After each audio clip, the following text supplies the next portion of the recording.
bienvenidos a Escucha en la Noche, una historia de miedo. Sebastián llevaba meses trabajando como vigilante nocturno en un almacén viejo, un lugar con techos altos, pasillos interminables y rincones oscuros que parecían tragar la luz. El trabajo era sencillo, aunque el lugar tenía algo inquietante.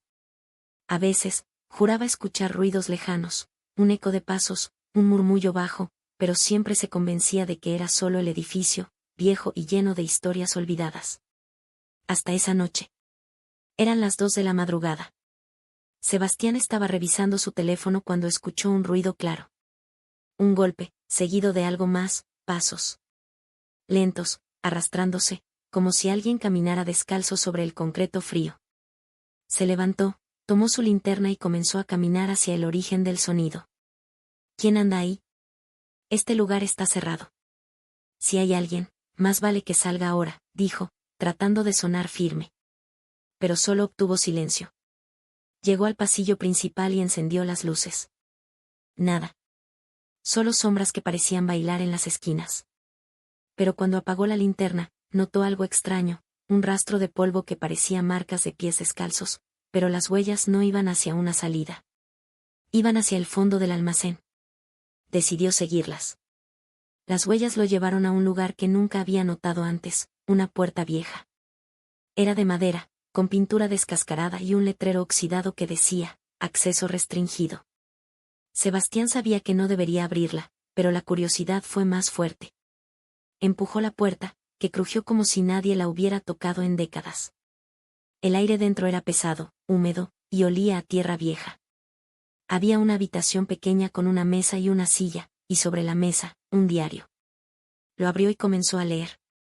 Era el diario de un vigilante anterior.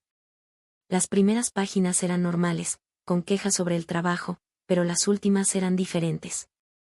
Hablaban de ruidos que venían de la puerta, de una figura que aparecía en las cámaras y de cómo empezó a sentir que alguien lo observaba desde las sombras.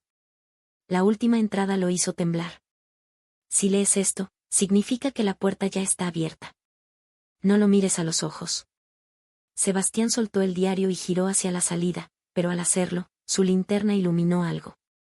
Una figura estaba parada en el marco de la puerta. Era un hombre con el uniforme de vigilante, pero su rostro era extraño. Sus ojos eran negros como el vacío, y su piel parecía agrietada, como si estuviera hecha de ceniza. Pero lo peor era la sonrisa, una curva antinatural que no pertenecía a ningún ser humano. Es mi turno ahora, dijo la figura, con una voz que resonó como un eco en las paredes. Sebastián retrocedió, pero tropezó y cayó al suelo. La figura dio un paso hacia él, luego otro, hasta que se inclinó lo suficiente como para susurrarle al oído. Gracias por abrirme la puerta. A la mañana siguiente, el supervisor encontró el uniforme de Sebastián tirado en el suelo, justo frente a la puerta ahora cerrada. No había rastro de él. Esa noche, un nuevo vigilante llegó para cubrir el turno. Mientras revisaba las cámaras, notó algo extraño. En uno de los monitores, una figura con el uniforme de Sebastián caminaba por los pasillos, deteniéndose frente a las cámaras, con esa misma sonrisa escalofriante. El almacén siempre necesita un vigilante, pero no siempre pueden cambiar de turno.